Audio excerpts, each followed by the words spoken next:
Soprod et la RTI vous présentent 2 minutes pour comprendre.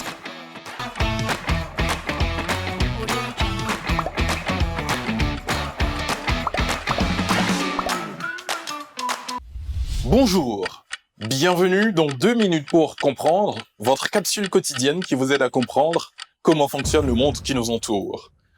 Aujourd'hui, je vais vous expliquer pourquoi le dopage existe.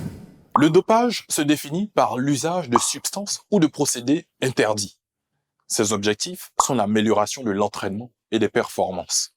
Le dopage n'est pas une invention moderne car de tout temps, l'homme a cherché à surpasser artificiellement ses capacités physiques ou intellectuelles. Ainsi, les Chinois utilisent les vertus stimulantes du ginseng depuis plus de 3000 ans. On retrouve des premiers exemples de plantes magiques dans les manuscrits antiques. Homère en relate l'utilisation dans l'Iliade et l'Odyssée, et les athlètes grecs se dopaient à la viande. Porc gras pour les lutteurs, taureau pour les lanceurs de poids et javelots, ou chèvre pour les sauteurs. Depuis, le succès de la pratique ne s'est jamais démenti.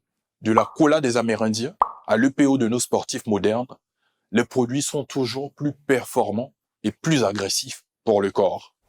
Ainsi, des changements flagrants de physique et des progrès rapides en force sous les barres sont un signe qui ne trompe pas de la prise de produits dopants en musculation. Naturellement, aucun progrès n'est rapide.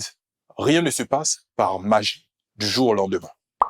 Le dopage est interdit car il peut être très dangereux pour la santé. Les produits dopants utilisés par les sportifs peuvent avoir des effets secondaires. Malheureusement, il existe de nombreux exemples de sportifs atteints de graves pathologies à cause du dopage, qui en sont morts ou qui ont été paralysés à vie. Depuis quelques années, de nombreux cyclistes témoignent pour sensibiliser les plus jeunes. Je vous donne rendez-vous la semaine prochaine à la même heure pour de nouveaux numéros de 2 minutes pour comprendre. Prod et la RTI vous ont présenté 2 minutes pour comprendre.